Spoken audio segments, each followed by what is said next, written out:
Hello there guys, it's me Unstable Voltage. Welcome to Farthest Frontier. This is a new title that released on Steam a couple of days ago. I believe it was the 9th of August. And I got a key sent my way for it yesterday. It is a sim/colony building game, the likes of Settlers and Banished.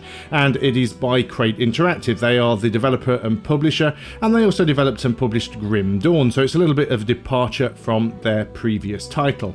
I do use Banished as one of the examples in comparison for this game because there will be obvious similarities.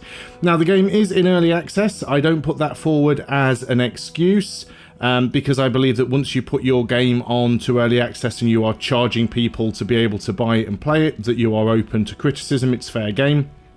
But on the other hand, I do appreciate that games in early access are listed as early access and they may have bugs and balance issues. I certainly haven't encountered any bugs or crashes or anything like that. I have noticed some performance and optimization issues, which is to be expected, and I've noticed a few little weird design decisions that might be balance issues, or it might just be my inexperience with the game. Now, I haven't played enough of this to feel confident giving it like a review or a preview type affair right now, but I have played enough to be able to sort of show you the game and let you make your own decisions. So this might just be a single video, or it might end up being a mini-series where we go through. So let's go and start with a new settlement. You have three basic difficulty options: Pioneer, Trailblazer and Vanquisher, which all affect things like your starting resources and hostile forces. So on Pioneer we start with bonus resources, fewer hostile forces and fewer healthcare issues. Trailblazer's kind of down the middle, and then Vanquisher we start with limited resources and more hostiles. It's basically that simple. We can name our settlement, or we can use the randomizer button. We can choose the map size. If we go into advanced settings, we can actually choose the difficulty level for the individual things: raiders, resources, maladies and wildlife. I'm just going to put them all on Pioneer for the time being. You can also randomize the map seed from here, or you can enter a map seed if somebody else is given one to you, if you want to copy their map exactly. You can also put the map type on random. I'm going to pick a plains one actually for a bit of an easier start. Select the map size, and I'm also going to put it into pacifist mode for the sake of doing these videos, because pacifist mode disables raiding parties, invading armies and aggressive animals like wolves and bears. I'll do some videos with that on at some point, but I think for showing the for actually showing the mechanics right now, it's easier to have that turned off. Now, I'm not going to talk over the intro because I actually think it's quite nice, so I will let you have a listen.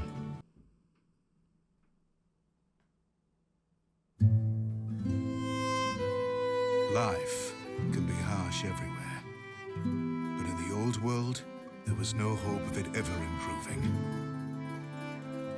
When our crops failed, the ruling class would still collect the same share, leaving our children to starve. And if we had any coin to our name, the taxman would appear, demanding it for the crown. The nobles hid behind the safety of their walls and did nothing when raiders pillaged the outskirts of the city. And so, some of us decided that it was time to leave, that we'd rather take our chances in the wilderness, seeking the promise of a new land, than starve to death in our homeland. The journey wasn't easy. We lost many along the way. But this wild, unsettled land offers us the hope of a new start as the masters of our own destiny.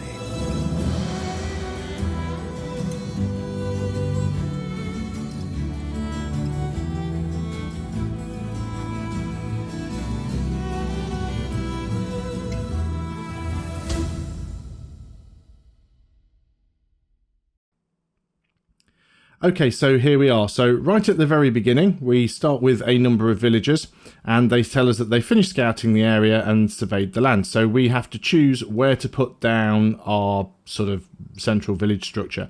Now you can see all of these little icons around the map. These all represent various different resources that are available to us. So birds' nest provide eggs. Over here we've got greens that can be harvested, we've got some clay, we've got hawthorn. Obviously trees and stone are all resources as well. So there's a lot of food available in this area. When you start a new game, Very handy hints and tips up there in the top right hand corner of the screen. So there's various overlays that we can toggle on and off, so we can actually look at desirability. Some places are nicer to live than others. You know, people like to live by lakes and things like that, but not by wild animals. We can also turn on irrigation, so we can see where there's a lot of water available. We can also switch on fertility, so we can see where the fertile land is. Maybe we don't want to build right on top of the fertile land. So I think we might well place our central structure here on some of the least fertile land that's some of the driest, so that we can build our other buildings elsewhere. So let's go and click on that. We can also use F2 to F4 to toggle on and off the icon, so we can see various different yields for things. We can turn on the names of animals and villagers, so we can spot them more easily. And yeah, so let's go ahead and just click to pop this down here. So that's where we're going to place our town centre.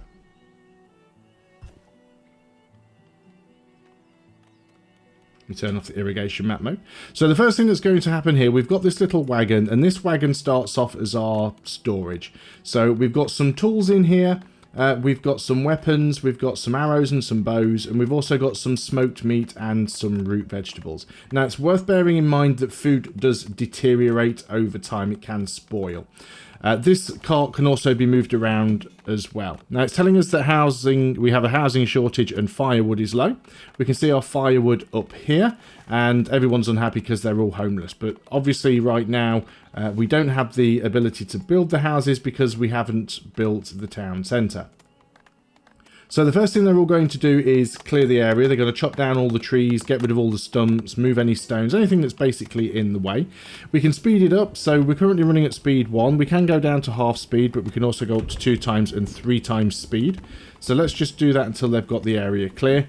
And then the labourers will take over all the wood that is needed, and then the builders will come along and actually build the building. So we'll get that up and running first. Now, it looks like we still need a bit more wood. So what we're going to do is select some of these trees, and we're just going to select harvest resource. Now, some of these trees will be dead. Dead trees provide less wood than living trees. But obviously you might want to let the living trees grow a little bit before you chop them down, because a living tree is going to be worth more wood. Living trees will also regrow over time, so wood is not necessarily a finite resource, but it does take time to regrow. So you can click on individual resources, or you can also click the harvest button here, and you can basically just go and drag around a group of things and basically mark them all to be removed if you want to. So we can do that. So there's a lot of trees and bushes and things here. Thickets.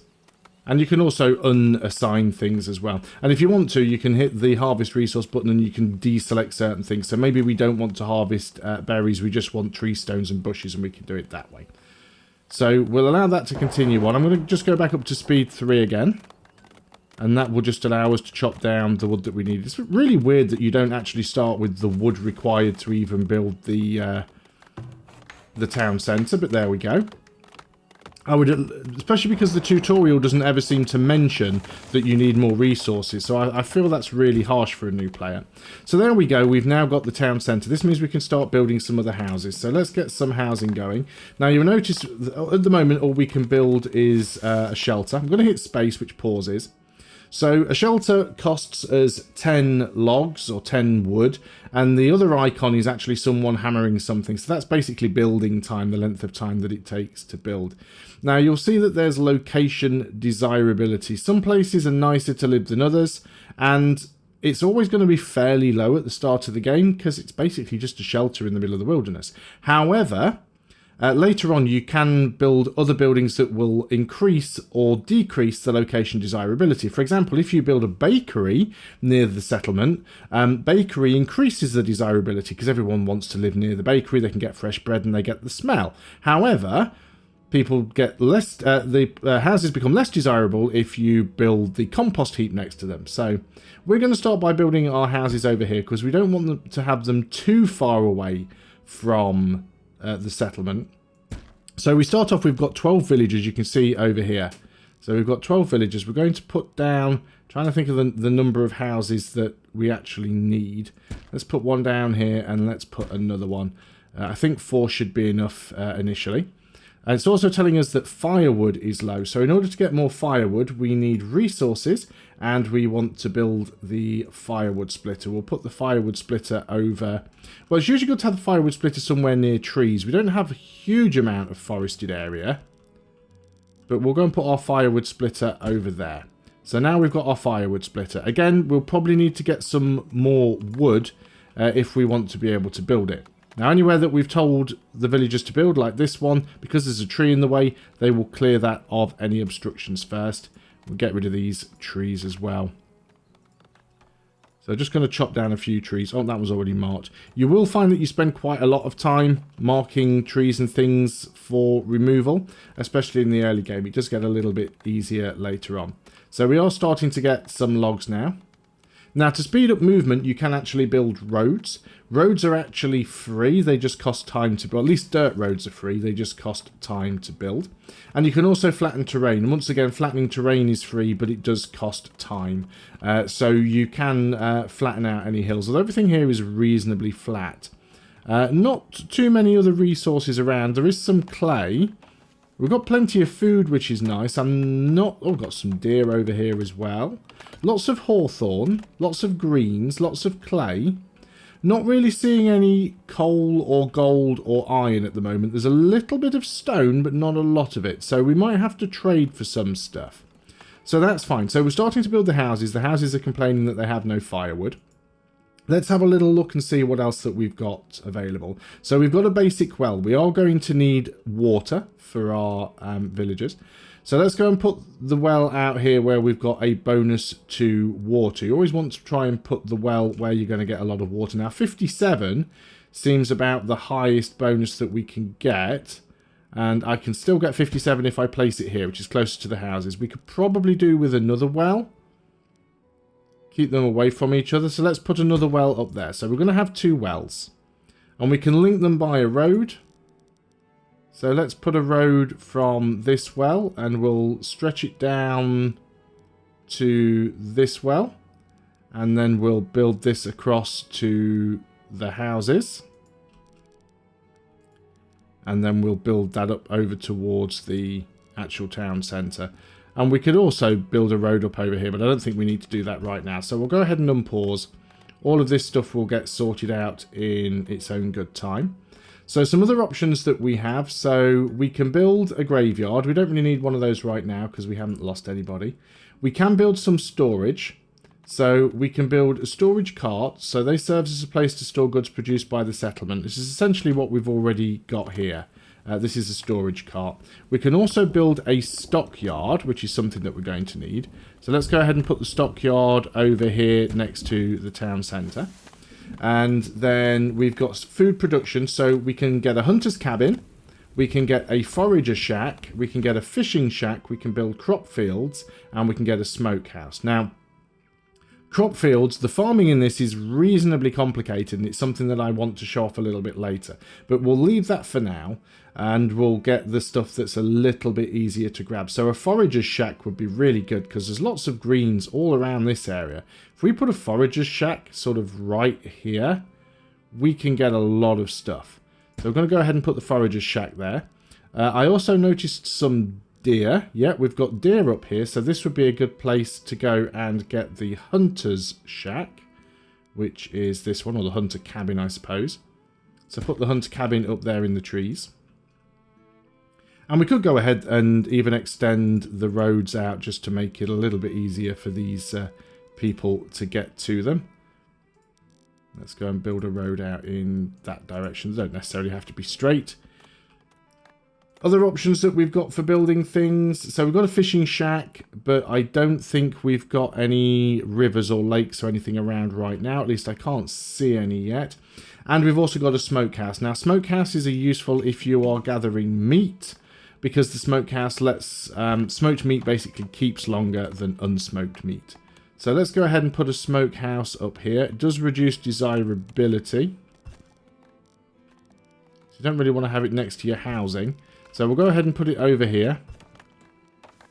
Not too far away from the everywhere else, because remember, moving stuff around takes a long time. And I'm going to put 2 smokehouses in because they do tend to fill up quite quickly. And again, we'll put some roads in and move these roads down to other things. And go from there and join everything up. There we go. So we've got some roads in. That's fine. We'll go back up in speed and let all of this complete. Some other options that we've got. So we've got the wood splitter and the well. So some of these things are locked, and we'll get them once we hit we'll unlock them once we hit certain criteria, such as having more villagers or building prerequisite buildings. There are various other tiers of buildings which we can get once we upgrade the town centre. And we upgrade the town centre. Will cost us some wood planks and some stone, but we also need to have 8 shelters, we need to have a market, and we need to have a population of 30, so you can't just upgrade whenever you want to. There are also defences, such as a barracks and a lookout tower. We're really not going to need those at the moment because we're playing in pacifist mode. Walls and roads are important, so you can see there are cobbled roads. Cobbled roads do require tier 2, but they also require stone.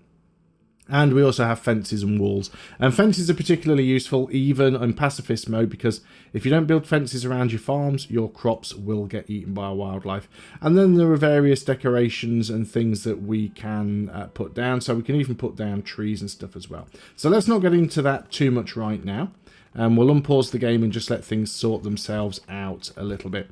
So at the moment, we are short of firewood and water.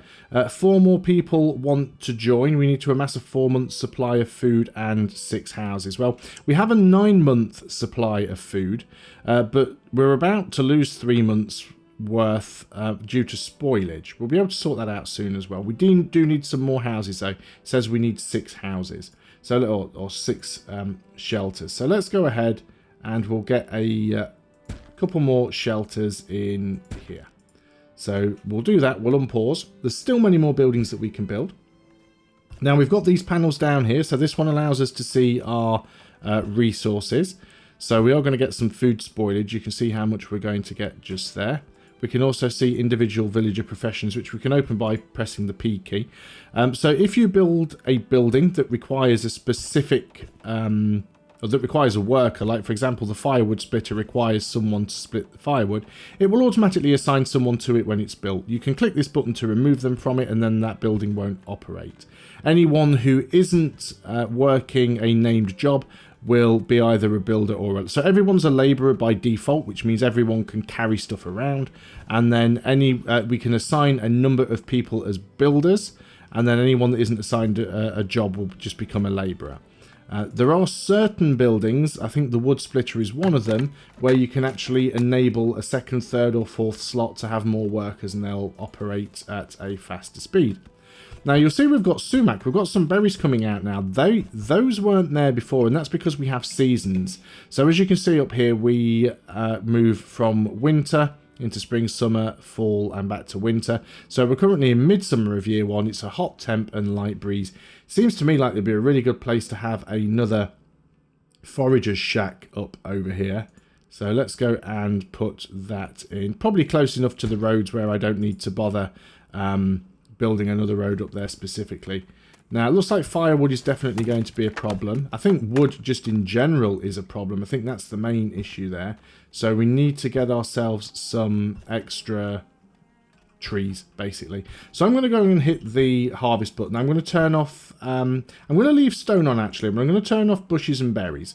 And I'm just going to drag this around. Let's clear all of the trees that are closest to the camp, just so that we've got some room to expand.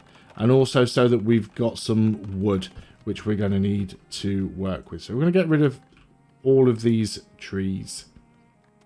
Don't want to go too far away, because remember, you actually have to bring all this stuff back to camp. Now, we can speed that up later on. Once we get to tier 2, we have the option to build carts, which will make things faster for us. Now, some of our builders are working on the road, so that's fine. So it will say that the well is out of water. This well has run dry. It hasn't really. I think that's a bit of a bug. So I think the reason it says the well has run dry is just because it has a low... So when you build the well, there are no buckets of water in it, and it amasses water over time. You can see the amount of water in storage is going up. So I think that warning is just a bit of a bug. The second well over here, that's already up to 73, and there's no warning on that one. And both these wells should be exactly the same. I bet when it gets to about 50 or something, that warning will go away. Yep, there we go. So when there's fewer than 50 buckets of water in the well, it comes up with that warning, but it really doesn't need to. So that looks like the first forager's hut is now done. The log split is doing well. We are getting some wood. We've got firewood. We don't have planks yet. We don't have stone. So we are waiting on a few bits and pieces. Although we have marked some stone for harvesting. So we should definitely go and get the stone where we can, because we are going to need it. Stone is important. We could probably harvest this sumac down here, but we don't really need to rush with that. So we've got some nice fertile land that we can use for farmland, so we'll definitely want to make use of that. I love how the trees are actually changing colour. That's a really nice touch. Now, where's the fertile area? Sort of down here. So this might be a good place to put a farm. So I'm going to tell it to harvest everything here and clear this area of land, and we're going to go ahead and put a couple of farms in here. Because the farming mechanic of this game is actually quite interesting. It's a little bit more involved than you would expect from most games like this. Essentially, every farm runs on a 3-year crop rotation cycle, and you can plant multiple different crops within a year, but you have to pick crops that suit your environment and what time of year they're going to be planted. Some crops are more resistant to disease, some crops are more resistant to bad fertility, some require less water. And, you know, you have to pick the right ones. And some of them will actually affect the soil for the next crop. So you have to be careful about which order you put things in as well. It takes quite a while to build a farm to actually prepare the land ready for the crop planting. So probably won't get that done on this video. But so far things are going quite well. Now we are down to 4 months of food, and in the early game getting food coming in is a little bit difficult. I found one of the most effective ways to do it is with a fisher's hut, but obviously require water for that. We do have these greens around, so we will be collecting those. Now you'll see sometimes they turn grey. And when they turn grey, that means they're out of season. You can't collect greens at this time of year because it's now winter. So there's no greens available. Foraging huts are great, but only at certain times of year. There are deer up here as well. So this is a forager's hut. We could probably do with another hunter's hut over here as well. So let's go ahead and get another hunter's cabin. We'll put that right next to the forager's hut. There's no reason not to. We could get a road going up there, but I don't think we have to worry too much about that. So as winter comes in, you'll see the snow starts to fall. And we're getting through our firewood. Now we've got some 7 new people have arrived in the village. We are going to accept them. So now we've got 24 villagers. That's going to burn through our food even more quickly. And now we have we've actually hit our housing cap. So we're going to want to build a couple more houses. So let's go and put some more in. Yep, now it's saying that it wants us to build a market. That is definitely something that we want to do. Now, I am removing a few resources in building these houses here. That's fine. One thing that's worth remembering is that you're not going to be able to make use of all of the resources on the map, especially if you're playing on an easier difficulty where you've got increased resources. There's going to be a lot of stuff around that you need to get rid of. So it's suggesting that we build the market. Market is under resources. So we don't have the option to build the market yet because it is... Where is it? I've lost it. You can't build the market until later on. We need something to do that. Is it storage or is it amenities? Might be under amenities. Yeah, there's the market. So we need the saw pit and the storehouse. We've got the storehouse. We need the saw pit. The saw pit is under resources. So the saw pit basically allows us to make planks. It makes sense probably to put this up here next to the firewood splitter. And we can probably get a road coming in across here. Because we definitely need some planks for our higher tier buildings. And that'll allow us to build the market. Firewood is still low. So yeah, you do get through the wood quite quickly. Looks like we've still got some trees and things marked for harvesting resources. Takes time, of course, but the more villagers you get, it's always a fine balance in these games. The more villagers you have, the more quickly you can build and harvest stuff, but also the more mouths you've got to feed. We've now only got 2 months worth of food left. So another thing that we want to build is under food storage, we want the root cellar. So the root cellar will basically allow us to store food and keep it fresh for longer. I'm going to put it over here towards the storehouses, which also means that it's reasonably close to the smokehouses. I'm going to click this and I'm going to click the prioritize button. Get that built quite quickly. That'll give us somewhere to store the food. Smokehouses should... the smokehouses also need firewood as well. So it's worth remembering that. We don't have any fish yet. So we will eventually explore a little bit further. The maps are reasonably large. There is a hard edge to them. But there's certainly more that you can go and explore.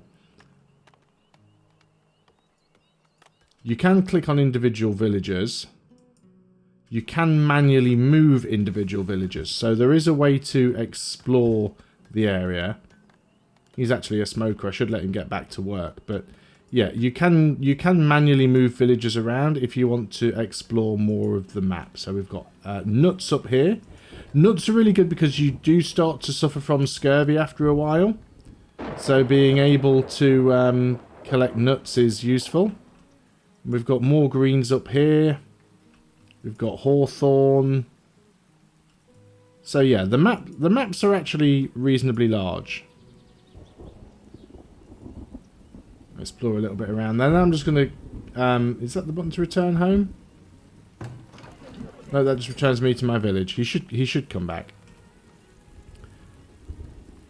But yeah, that's as much as that we can zoom out. But yeah, he's gone all the way up here now. So as you can see, the maps are quite large. Is he coming back? Yeah, he's making his own way home now. So that's fine. He's going to uncover a little bit more of the ground as he goes. Also need to find out where those bird nests were that we saw at the start, because they'll be useful for us. So most things now are getting on and getting built. We have 7 months worth of food in storage, so we are starting to produce. And there is the root cellar. So the root cellar allows us to put things in here that will keep longer. Now later on we can put in spices and barrels. Barrels will reduce the spoilage. So for every barrel we put in here, it'll reduce the spoilage by 5%. So we can put 10 barrels in here, so we can actually reduce our spoilage by 50%. We can also upgrade these things as well to allow us to have more. So at the moment we're not using this to a full capacity. The only thing we really have in here is smoked meat, and that's because the hunters are providing us with deer. Now, the hunters do use bows and arrows. We do start with some bows and arrows because we start with some from the storage cart. But we will run out of arrows sooner or later, so we'll have to build a Fletcher. Fletcher will be under resources. I think this is going to be open now. Yeah, so we've got the Fletcher building. And I'm going to build the Fletcher building up here towards the hunters' cabins. So that'll make sense. Now then, we have a medical issue. This building has sick residents. They have dysentery. How lovely. Can we do anything about that? They're sick and bedridden. I don't think there's a lot that we can do about that right now. They're seeking medicine, but we don't really have any. Other options for buildings that we can build is we can build a compost yard. Now, we are going to need the compost yard because the buildings are going to start producing what the game affectionately refers to as night soil. Now, you can see if I put the compost yard near the houses, the desirability goes down a lot. So you want the compost yard away from your houses, basically. I'm going to go and put the compost yard all the way over here. Yes, it's a long way away. It needs to be. And I'm going to build a road over to the compost yard. I'll try and build it over here in a reasonably straight line. And the reason I'm putting it over here is because we're going to have the farms down here, and the compost will be usable in the farms. So let's go ahead and do that. Are all of these things marked for harvesting? As many as can be. We'll harvest you. Some of them will grow back, so we'll sort of have to keep them harvested. But that's fine when we come to put in the farms. And I'll build a road down, and I'll build fences around the farms as well. So I think that's a good start, because we are like 30 minutes in. We've made a good start on this little settlement. Let's go ahead and extend this road a little bit more. Just join the road networks up where we can. We'll go around the bushes. And yeah, when I come back on the next video, we will put in our farms. So I'm going to go back to speed 1 and pause up for there. So thanks a lot for watching. I hope you've enjoyed this video. I hope you've enjoyed a first little look at Farthest Frontier. And hopefully you will come back and have a look at the rest of the series and the review when I get far enough through to feel like making one is valid. If you're new to the channel, please do consider clicking on that like button. And if you haven't already, please do also consider subscribing and clicking that bell icon so that YouTube actually tells you when I upload a new video. Anyway, thanks a lot for watching. I'll see you on the next video, and until then, goodbye for now.